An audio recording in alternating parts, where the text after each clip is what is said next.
Corruption और paper leak के मुद्दे पर सचिन पायलट की जन संघर्ष यात्रा का आज तीसरा दिन है। आज से सोमवार आखिरी दिन तक यात्रा जयपुर जिले में चलेगी। सुबह यात्रा का पहला फेज पूरा हो गया।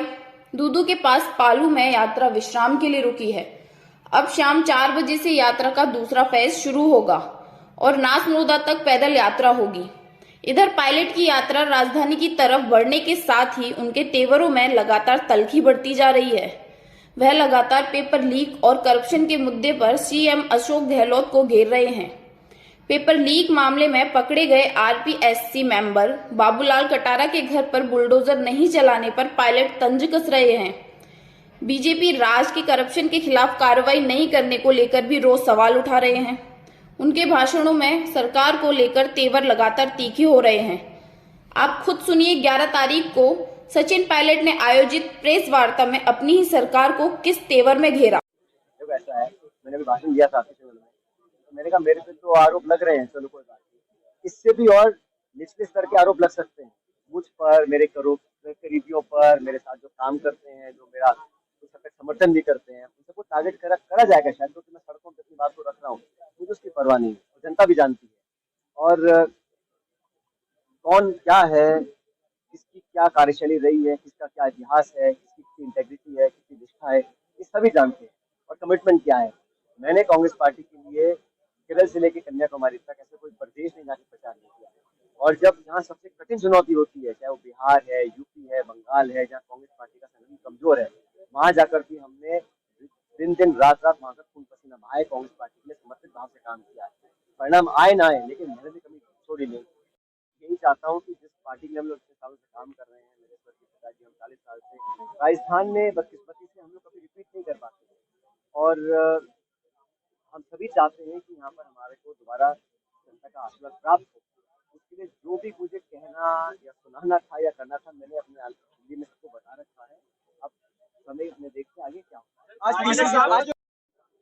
एक बार फिर इस तरह की आवाजें आ रही है कि योजनाओं के दम पर सीएम गहलोत के नेतृत्व में चुनाव लड़ा जाएगा, लेकिन तो हालात बन रहे हैं, क्योंकि आप लगातार संघर्ष कर रहे हैं भ्रष्टाचार के खिलाफ, तो क्या अशोक गहलोत पर सीएम केस बनाया जाता हो तो आप चुनाव लड़ेंगे? भैया ये काल्पनिक सवाल है और इसका निर्णय कांग्रेस पार्टी को लेना है। पिछले 25 सालों में जब तक हमारी सरकार बनी है, सरकार बनने के बाद हम जब जनता में गए हैं, और आप जानते हैं जब कोई पार्टी सत्ता में होती है तो मुख्यमंत्री चेहरा होती है। जब भाजपा सरकार में थी तो चेहरा वसुंधरा जी नहीं या प्रणामी जी थे, वसुंधरा जी थे।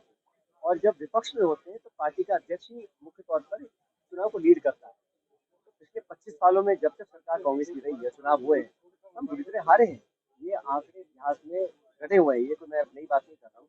तो हम सभी चाहते थे भी कि बदलाव हो उसके अंदर, हमें क्या अलग हम कर सकते हैं। सारे सुझाव मैंने दिए भी हैं दिल्ली के अंदर, वो कमेटी को हम सबने बात करके सुझाव रखे थे, तो कुछ कार्रवाई भी हुई थी, लेकिन वो तो अब समय बताएगा आगे क्या होगा। You sent letters to the High Command and also Ashok Gehlot regarding the corruption issues that were in the state of Rajasthan. Has any response came from the High Command or Ashok Gehlot on these letters?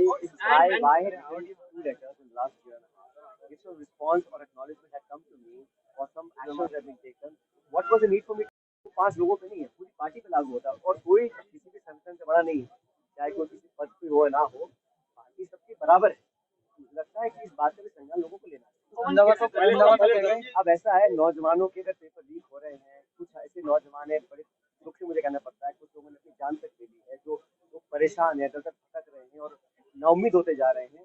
उनके जीवन से अगर खिलवाड़ हो रहा है, मैं किसी को दोष नहीं दे रहा हूँ, लेकिन अगर खिलवाड़ हो रहा है और किसी को लगता है कि वो गंभीर बात नहीं है, तो बड़ा दुर्भाग्य है। हमने पार्टी लाइन से 1 इंच भी दाएं बाएं करने का काम किया, लेकिन 25 सितंबर को जो हुआ वो तो इतिहास में पहली बार हुआ है। कांग्रेस पार्टी के इतिहास में पहली बार हुआ कि कांग्रेस अध्यक्ष के जो नुमाइंदे जा रहे हैं, उनकी अवमानना हो, उनको बेइज्जत किया जाए, जलील किया जाए, मीटिंग ना हो और उनको खालिया लौटा दिया गया। फिर नोटिस इशू हुए।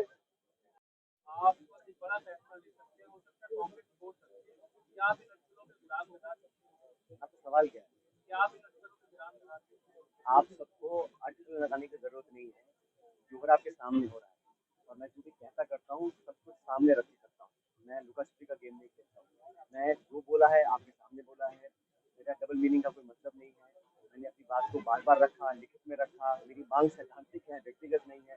और पद की आशा और बहुत ज़्यादा आकांक्षा कम से कम मेरे पे को आरोप नहीं लगा सकता। भगवान ने बहुत कुछ अब तक दिया है देखने सीखने को, बड़े पदों पर हम लोग रह चुके हैं और हमारी पॉलिटिक्स के बारे में सब लोग जानते हैं। कोई मेरा घोर विरोधी भी हो तो उंगली नहीं खा सकता हमारी निष्ठा पर, ईमानदारी पर और हमारे काम करने के तरीके पर। लेकिन जो पब्लिक इश्यूज हैं वो तो हमें उठाने ही हैं। लोकतंत्र में, लोकशाही में अगर जनप्रतिनिधि हैं तो जनता की बात तो सुननी पड़ेगी।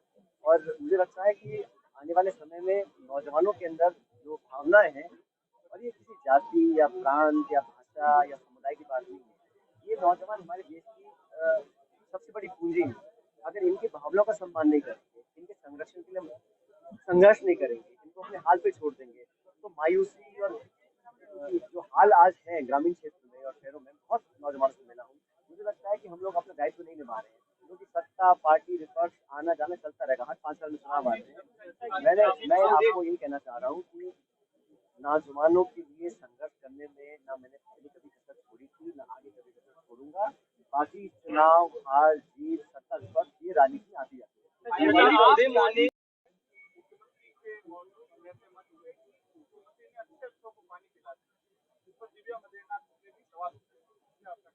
तो मुझे लेकिन आप करप्शन की बात कर रहे हैं, आप कह रहे हैं कि वसुंधरा एक सच्चाई का साथ देना चाहिए।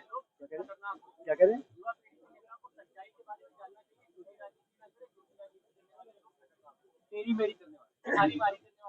मैंने उनका स्टेटमेंट सुना नहीं, मैं तो यात्रा कर रहा था।